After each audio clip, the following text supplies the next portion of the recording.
We're not here to make up the numbers, we're here to compete as well. This squad, with the power they have on their day, they can do anything they want.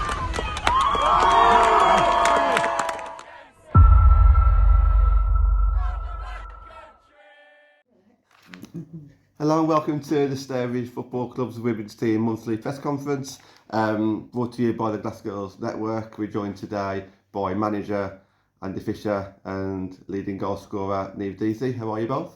Very well, thank you. Yeah, good, thank you. Excellent. Thanks for everybody who's joined us today and who's interacted on Twitter to ask Andy and Niamh some questions. We're going to start off with questions in the room, but before we do, Andy, just a bit of a statement from yourself really on how you feel the season's gone so far. Fantastically well. I mean, we're sitting top of the table, so that always is a good sign, isn't it? You know, if we can be in that position at Christmas, then it'll be fantastic. But it's been a bit of a whirlwind. It feels like pre-season was ages ago. You know, it feels like it in a long distance because it's been non-stop. You know, training every week's been a different challenge with different focus, which is obviously football, but you know, the more in-depth stuff we're having to do now because of our opposition and the qualities, it's tough. So it's just been a whirlwind, but a whirlwind we're all enjoying and loving, and you know, we're in a great position. And the targets that I've set the girls, you know, up until Christmas now, you know, we'll show that we can still. It's going to be a bit of a hectic period come after Christmas. So we're in a great place. The group are in a good place. We're positive. We're excited. We've got a really busy period coming up of cups. If we do well in those cups, it's potential that, you know, we don't play in a league game until January, meaning potentially we're still top of the table in January, and we could be in some, you know, all of the cups, which will be a great achievement for any club to do, especially for a team who's just come up. So for me, really positive, really pleased, really excited with what the season's brought so far and what it's going to bring.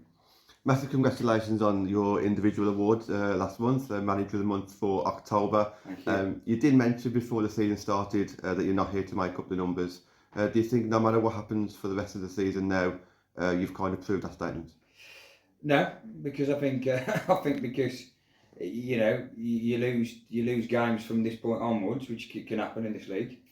That you know, it'd just be that Stourbridge had a very good couple of months at the start of the season, and other teams improved, other teams worked out Stourbridge, and Stourbridge finished mid-table or below. So you could say that if we stay in the league, it would be that we haven't made up the numbers, but I think we have to continue that momentum. I think anything but top two now, top three, which was the target, would be a failure.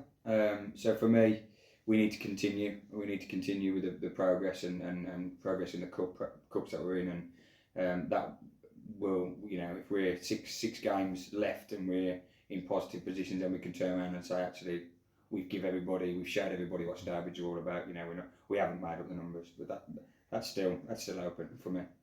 Just one question from myself. You've seen a lot of your current players develop. They've done really well. You've brought in a lot of good players that's added to the team. How are you now going to continue what you did last season and in previous seasons by getting the under-18s and reserve teams moving up levels as well? Well, we've already started doing that. And you think about Chelsea Jackson, who came in on Sunday, albeit played 10 or 15 minutes in a vital 15 minutes of a game, cup tie, and comes on and she did well. She would have had more game time in Huddersfield. We've done that with a couple of the reserves. Ruby Neeson a month ago against Wem, which was really important. Came on and had a great game. We're continually, you know, as head of the women's section, we're continually focusing on what's going on below us with the resis and the 18. That's a pathway. You know, we regularly meet with the gaffers down there and ensure that actually they know it's about development in each of those players to make sure they can, you know, push players like this, you know, Niamh and Karen. That's what's important. Because those players are becoming important for us. You know, when you think about the Sheffield game where we got 3 under-18s, is it on the bench, if I remember right? 3 under-18s on the bench, you know, because of injuries, etc. So those players are important. It's important to show that pathway. Chelsea Jackson, what people might not know, he's stepping up from the 18s next week and will be a permanent fixture in the reserves. There's your pathway. You know, so an under-18s girl at the start of the season is now stepping up into reserve team football after playing first team football and reserve team football, what a great pathway that shows, and there's plenty more of that to come, I think. Niamh, been with the club for 3 months now. What are your first impressions since you've been here? Oh, to be fair, I'm absolutely loving it. It's been so welcoming since the minute I came, the minute I met Fish and Mike after work one evening. Everyone has been so welcoming, from the staff, the players, but also people outside of it as well. So the people, the fans that come down, whether they're under 8s, whether under 14 girls, are absolutely tremendous, and to have them on board with us makes a huge difference to want to not just play football but the other aspects of it as well, which is good. We're going to get some questions from in the room. So, Kieran, your own questions first. Yes, so my opening question comes to Niamh. So obviously last season you weren't with us, you were with Sutton Coldfield, and it seemed from almost a fan's perspective, it seemed when we played Sutton, it seemed if we were being able to keep you quiet, then it would give us a good opportunity of winning the match, and possibly that's something that's being thought about by the teams in our league currently this season. How does that make you feel? I think last season, it was, it's always been a challenge. Last season was a massive challenge because obviously we was almost rivals in trying to get to this where we are now. But I think it's really good to have that to keep me on my toes, to challenge you, to challenge other people around you as well, to make sure you get that outcome. And I think it was personally it put me in a really good place in order to be where I am today. If I wasn't that type of player that got those challenges from other clubs, I wouldn't have pushed myself further. So I think it's really helped me in my development from a personal kind of selfish point of view, really, to get where I am now playing in the National League. Yeah, I'd back that up with, how have you found the transition from Tier 5 to Tier 4 football? I think it's, there's a big jump, but I think what helps is having so many, there's a strong squad, let alone a strong starting 11. So having all those players on the pitch now contributing to my gameplay. I think I was previously used to playing as, up top on my own, which comes with different challenges, and I think now having at least 3 people around me all the time in that position, I think really helps, and having such a strong team behind you as well, feeding those balls through and connecting at all different parts of the pitch has really helped me, but helped everyone together as a team as well. Yeah, and this one's to Andy this time. You've been pretty transparent recently about the sort of goals and the ambitions you had at the start of the season. Were those sort of shared by the other members of staff and also the players? The staff, yeah, definitely. Initially, the aim was to make sure we stuck in that top end of the table, but we said it to the group of players. The thing is with this group of players is that, in a way, weirdly, some of them didn't necessarily agree, because early on in the pre-season, it was like, we can go and win this potentially, So we were trying to, and we keep the players humble, of course, and I'm sure we'll talk about that later. But the players saw the quality around them that they wanted to push themselves to be competing for the championship. That was it. That was seen early on from me as a manager. So it was great to share that. Listen, we're going to go in there and be in the top 3 or 4. Which I think was a realistic target for a group like Stourbridge. But these lot continue to strive and be better. In regards to the cups, we share the same, really. You want to get to where you did last season, don't you? You've set the bar to get to the 3rd round against Sheffield United down here. You want to go and try and do that again, so that bar's there. And we think we could probably go, depending on how the draw goes, all the way in the County Cup, which would be nice. And get to a final against potentially a Wolves or an Albion. So that the targets are shared amongst the group, but I do think the ambitions of the players continue to impress me and have done since pre-season, really.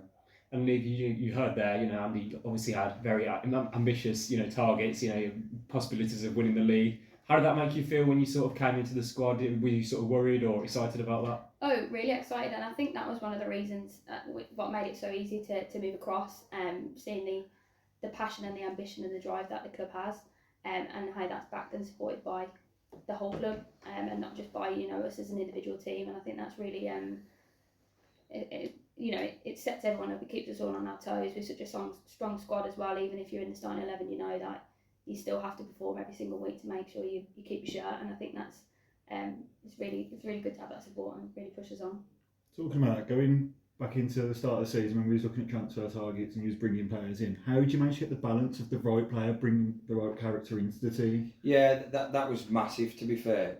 Josh. It was probably the key thing to focus on, because we knew and we know still that we got a group of players who, the togetherness, and Niamh experienced this on the other hand really. The togetherness drove us towards that title last season. Yes, the quality's there and the backing of the club, etc. But you all feel it yourselves, and fans feel it. The togetherness of the group is incredible.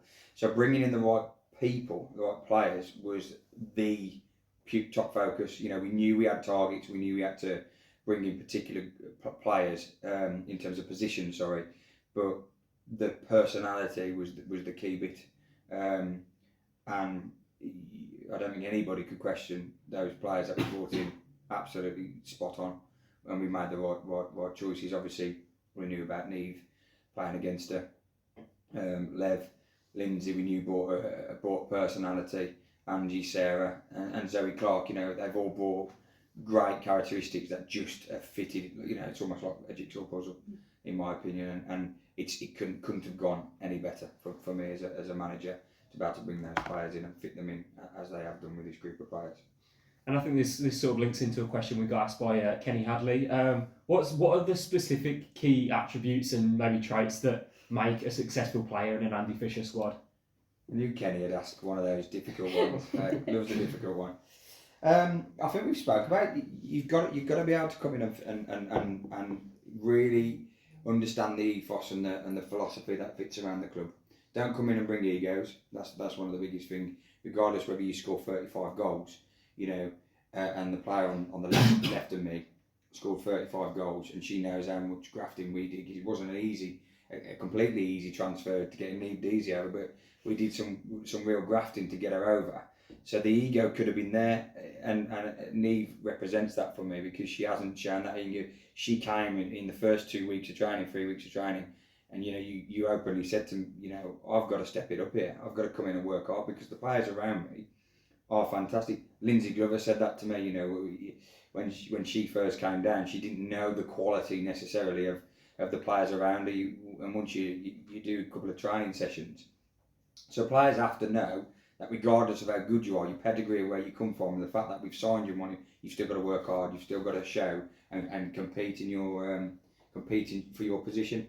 So that's a huge one for me. No egos. Come in, you literally fit in with the Stourbridge ethos. Be part of the family. In regards to the rest, you've got to work hard. You've got to be committed and professional. I strive for professionalism. The players know that. If you're late or you're wearing the wrong kit, it's hammered down by me. So players need to fit that bill, and I think all the players that we've got on board do fit that bill. We've got one from Anthony Wilson here. What did you think when you heard your song, Niamh? I did have a laugh, and to be fair, but no, I think very, very different to what I was used to.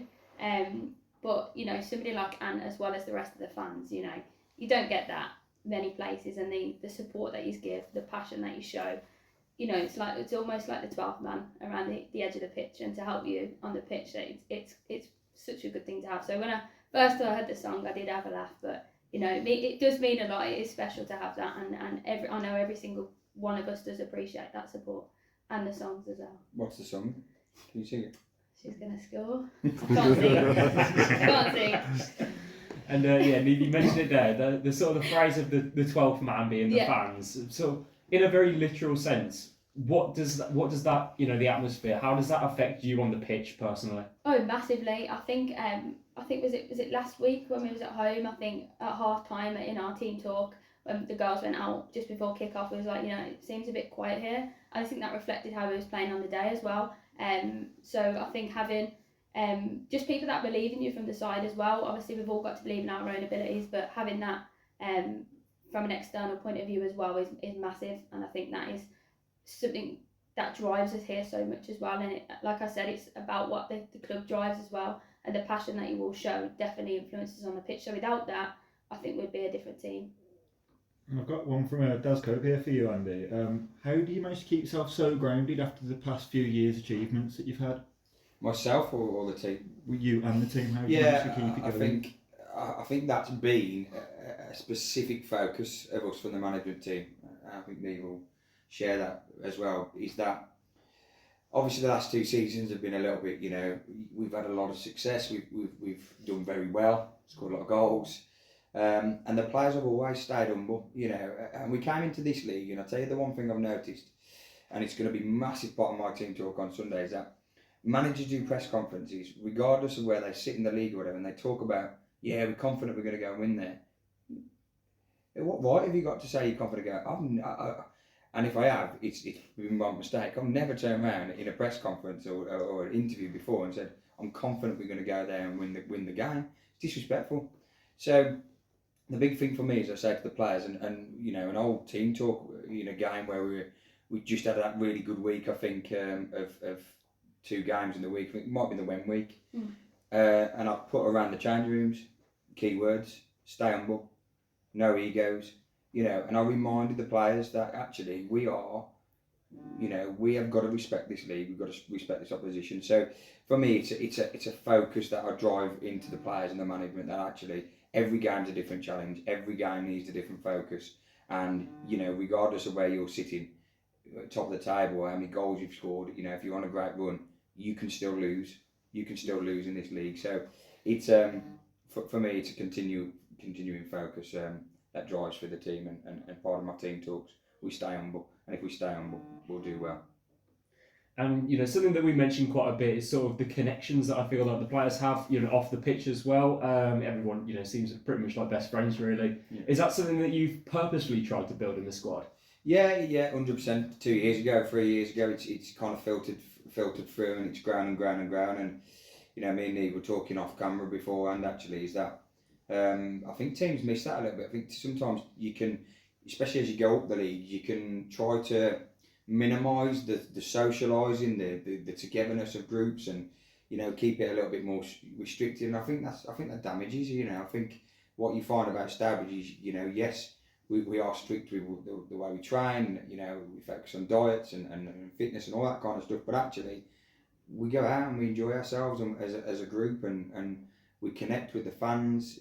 And it drives you. It's just what's driven the success, and it's what's brought 190 on average down here every week, and it will grow that way. I really believe that. So it's just an ethos and a culture that we've had to build over the last few years, and it's, as well as the ability of this group of players, it's a special feeling, and you yourselves feel it. And I say it so many times. I spoke to Andy Bullingham about it, when we've had chats, and I've said, you might not get this again. You might not get this again. And there ain't many teams across the country, I tell you, who experience what we experience as a family and as a group. It's a real togetherness, and it's something that I think drives that success. Yeah, and going on from the success, very good question from Carl Terry is, what's both of your biggest achievements in football? Niamh? Signing for Stourbridge. Prior to that, I would say winning the Golden Boot last season, and proving myself, proving other people as well that I was capable of doing it, and being able to achieve that, put my name out there, and actually step into this league, and hopefully continue that and continue to score goals, because that's obviously, I feel that's my role on the pitch, as well as assisting other people to score as well. So I feel like that was my biggest achievement. But I think signing here, playing in the National League with such a great club, definitely what it is now.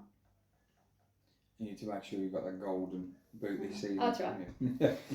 It's a tough one, that. Obviously, I'm a lot older than Niamh, so I've been around football a long time, but I've played as well. So, but I think nothing can beat the back-to-back promotions, and last season winning promotion, and there's so many different moments within those final 7 games. We won it at Live, if you remember, but actually before that, the Lichfield game down here, and you win 7-0, and you pretty much your hands on the trophies. It's those moments for me, and yes, we can talk about other special moments throughout that season, but that whole achievement, because it was just, we took this team from Tier 6, hampered by COVID, into the National League, which was always the target and goal. I'll never forget that. Really, it was a great moment. And this one's to Niamh here. Last season, we arrived in the league that we were in, and we won it straight away. And obviously we had great strides in the FA Cup and the League Cup as well. How did that sort of look to a player not part of the squad? I think if I'm honest, looking at through it from a social media perspective, it used to wind me up because I was so driven because I wanted to do it for Sutton. I'd been loyal there for 3 seasons and I really wanted to do it there. But I think flip it around and turn it on its head, it's something that drives people to want to play for a team like this and a club like this. And seeing the success that they've had, that they've got that in their goal, and you've set out your goals before and you've achieved everything. So I don't see why we can't achieve our next goal. I think it's definitely capable. And to yourself as well, we see so much online about people talking about Stourbridge, but how do you think people from outside of the club view us currently? I think good question. I don't think I saw this one in the pre-one. I don't necessarily think I think some people don't necessarily like it. I think we've joked at times that people have said everybody hates us kind of thing. Hates a strong word, obviously, but I do think we felt that at times. The more we've kind of got around people, you start to build a few more friends within the football families and stuff like that. But I generally do think a lot of people talk about what we've done and how well we do it. But actually, especially maybe Sutton, who your close competitors, are not going to like it, are they? 'Cause we are noisy. We're noisy social media, but that's not to upset teams. It is to grow the sport, to grow the game. That's what we've always been in it for. That's why I came into Stourbridge. That's why I'm in women's and girls football. Been in it since the age of 16, girls football, to grow the sport. And my drive comes from that still, because this sport's growing, and as you've seen, growing and growing, and it's exciting to see. So I ain't really fussed about what other teams kind of view us, what they miss if they don't like it, is they miss why we're doing it. And it's because we're growing the sport. And I generally believe, and people other local teams might think differently, I think we've been a flagship for a lot of model changes, and the way that people are doing things, the way that teams are doing things. I won't mention teams, but I see teams doing what we've been doing over the last two or 3 years. We were one of the first teams, to look at our finances and making sure these players got everything. And then all of a sudden, within 12 months, people were taking away subs, and at that time, good teams like Wolves and Albion were expecting subscriptions from their players, and that was taken away. I'm not saying we drove that necessarily, but I definitely think we sent a tide away, and it's all about growing the sport. And so if teams are out there and thinking, we don't like Stourbridge because they make a lot of noise, and it's purely because we want to make sure that players like me get the best quality of football, and this sport continues to grow. Touching back on what you said earlier about we've had to bring through quite a few of the youngsters through injuries and stuff. How far away from a fully fit squad are they? We're there pretty much. I think probably for the first time this season, you're probably going to see our strongest squad out, I would say, Sunday. Touch wood, nothing happens in between. I think the only absent player probably Sunday, if everything goes well, because we've got a couple of tests. Obviously we've got Zoe Clark who is suffered concussion, but we're hoping passes scat tests this week and should be back in the squad. And Fishwick is back. The only injured player will be probably Niamh Murphy, and she's about 2 or 3 weeks away. So barring Niamh Murphy, I think a full squad potentially on Sunday, all being well. And Niamh, this one to you here. I listened to the Wolves Women podcast with Lindsay Glover, and she mentioned sort of in the first training session she had here, she had a clear idea of the possibility of us walking this league, really. Is that something that you felt as well, sort of even before a ball was kicked, that you thought maybe we could do really well here? I think it's always good to be aspirational. I think from the start, I don't think I'd have been that that aspirational thinking that then. If you used to ask me that now, there's definitely a chance. But I think you just got to take each game as it comes. Anything can happen. We've had some fantastic results equally. We've had some big challenges. So I think it's important to just to see it week by week and see where we're at, and hopefully the results keep coming our way, and hopefully we can continue to improve ourselves as we have done so far. Following on from that, realistically, where did you both think we would be at this point in the season? Stepping over here, I thought coming from the league that we just came out of, I thought it was important to almost just survive it. Sit in the middle, offer our challenges. I didn't think we'd be at the top, because you never want to always think the best. You don't want to be come across too confident or too arrogant about it. But I think definitely looking at it now, I don't see why we can't continue to push. But I definitely didn't think we'd be here, and obviously I wouldn't change that now. I think it's the best place to be, and really proud of how far we've came. And Andy, this one too comes from Stu Barker from since 1971. Who has been sort of the unsung hero this season for your squad? Ellie McGovern, and she's since she signed for us, really. And it was funny, really, because I use Ellie McGovern as a prime example. There's a couple of other players, really, but when Ellie come in, she'd kind of come back from football. We knew she had a great background. She'd been at Albion, and you saw glimpses of it in training. But she's one of those players who, when they've been out for such a long time, they're kind of, it takes them 2 or 3 months to get back in. Well, when you're coming into a team who's sitting top of the table and in every competition, you got to try and fit an Ellie McGovern in. And I think at the time, the skipper ended up getting injured, so Ellie McGovern got a chance. And honestly, the stability that girl brings to us, and I think you saw it. In the first 45 minutes on Sunday. Well, longer than that, because we rested her on Sunday, and you lose that little bit of stability. And the Man United fans in the room will love this. Michael Carrick, prime example of a Michael Carrick. Very unsung, but just sits in, does the nitty gritty, and I'll play quality football, and that's exactly what Ellie McGovern does. She apart from when she scores the absolute worldies, she is the unsung player for me, and really anchors as well. So full credit to her. And speaking about the players still, how do you deal with when you have differences in opinions between the players and the staff? How do you deal with that personally? We never have differences in opinions. My opinion is always right. Listen, it's the toughest job as a manager, isn't it? It's the toughest job as a manager, as a management staff. Of course, there's different opinions. I'm clearly joking. I was only having a conversation with a player last night about difference in opinions, but every single one of these players should be, and I've always said this to players, when they come to me and they say, why am I starting? I want to start. Every single one of these players believes they should be starting in this 11. If you don't, then we've got a slight concern. You should be striving and looking at your competition. I think it might have been Stephen Gerrard. I watched the ones who always said he used to turn up to training and he used to look around and think, right, who's my player in his own dressing room, and he'd say, I'm going to make sure I'm better than you in every training session, every match. So players need to take that mentality. It's the mentality I would take. So those difficult conversations do happen. I think the good thing is that when you're sitting top of the table and you're winning, it makes everything a lot easier, doesn't it? A lot easier, for me as a manager, because the teams that we pick, succeed. So they get it, but it's about respecting people's opinions and understanding. I think we do that well. And the last question that we've got here, you can go to both of you. You said from Anthony once again, Anthony Wilson. How far up the pyramid can we reach as a club?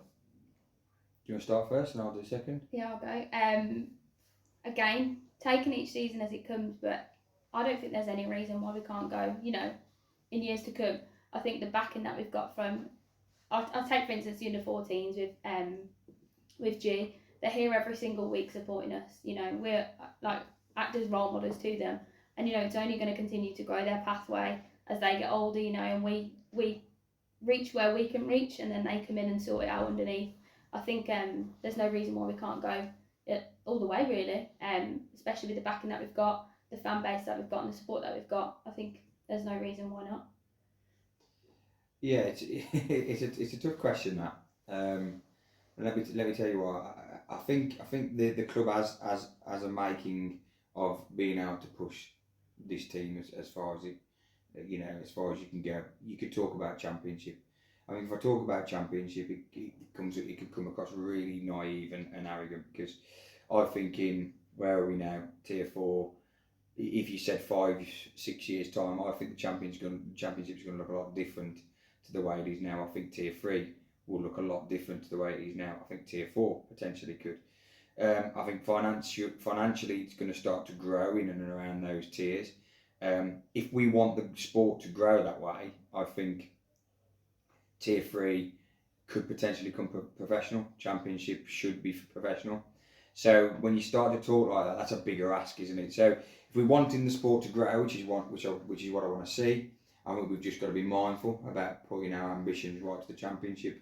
I think over the next 4 years, 3-4 years, I think Tier 3, sustaining Tier 3, would be a really suitable target. And I see that. I definitely 100% see that. If it happens this year, then ask me the question this time next year and we'll see what's that. Yeah, just one final question for Andy. Has any National League team you played so far surprised you, like tactically or in any other way, or teams set up in the way you've expected them to? Teams have set up the way we've expected them to. I think the credit to the management and the staff team really I've got around me that we really work hard to make sure we've got everything on teams. But I think teams do that with us, and I think if they don't, they're naive. I think every team, what we've noticed different from this year to last, is that the coaches are tactically astute. They're aware. You take Leafield and Aid Clements, for example, and speaking to him here after the game. These managers are not. They're not with the greatest respect, they're not your level 1 grassroots coaches in a sense, and I mean that respectfully. They're managers and coaches who set up teams to counter your tactical nous and your threats, etc. And I specifically spoke about Niamh, for example. So even though it didn't work because you got 2 assists at the weekend, but I'm sorry, Aid. No, but you know what I'm saying. So every team is bringing, and it's good. It's exciting. It drives me, it drives Mike, it drives the management team. We're down here doing a footage session tonight because it's needed. You need to look at what we need to improve on from the last few weeks. We need to look at Peterborough. So that's what keeps driving us. But it's great. It's exciting. It's a much better challenge week in, week out. So no, in my opinion, no real surprise. What we expected Tier 4 to be like, Tier 3 will only be tenfold of that. Just a final one for Niamh. You touched on the under-14s being there, following you and supporting you. How does it feel to have the youngsters of the group looking up, seeing you as a role model? How does it feel personally? I think that's great. I think it's what, in my own career as a PE teacher, I think that's what, we do our jobs to do, let alone do a hobby to do. So I think having that outside of your work and outside of your job role, I think it's fantastic to have it, and to see how much it means to them to, when we're winning out there, there's nothing better than 3 points out there at the War Memorial. So and seeing that their excited faces, seeing the passion that they show, it just strives you to be better yourself and to really make the most of what we've got and make the most while it lasts as well. Is that it with the questions? It is indeed. Okay, so let's have a quick closing statement of Niamh, starting with yourself. Obviously, getting close to the halfway mark now. Have you got any individual targets for yourself, just like away from Stourbridge, but more to do with like your individual goals in regards to the amount of goals you may score, or any ambitions yourself? I think if you asked me at the start of the season, I probably said I would have liked to have got to double figures, and I've hit that. So I'd like to say somewhere between 20 and 25 goals would be a good target for me, and definitely something I'm motivated to want to achieve as well. As well as, it's not just about me, it's about the other strikers like Mill, Linz, Lamb, getting them the goals as well. I think that's, it's about everyone, and I'd love to be part of that as well. And Andy, finally with yourself, Christmas period coming up, FA Cup game coming up as well. What's your thoughts going into the Christmas period? Yeah, I've said to the players, it's busy, isn't it? And I think if things go well, we started with the game on Sunday, the plate. Things carry on going well, then it'll be cup games right up until Christmas, if I'm right. And then a focus back in the league in January. So, as I've said this to the players, come January, it could be a position where we're, we've had a good run in the FA Cup, because I think the third round is actually before January, isn't it? So depending on who you get if we get there, you get in the third round. County Cup, we've got Moors in a week's time, I think, next week, in the County Cup, and we want to progress in that, and we can be top of the table. Come January, I think could be a really great start to the season. And I don't think anybody would have expected that. If you'd have said that to me, I'd have ripped your hand off, really. So let's see how it is. I think for a long term, John, I think a long term if we finish top three, you know, I'm going to be humble about it. I think if we finish top three in this season would be incredible for a group like Stourbridge. But you know, the eyes on focus is keeping our top spot. There's no doubt about that. That has to be the target because we sat there. Let's keep it.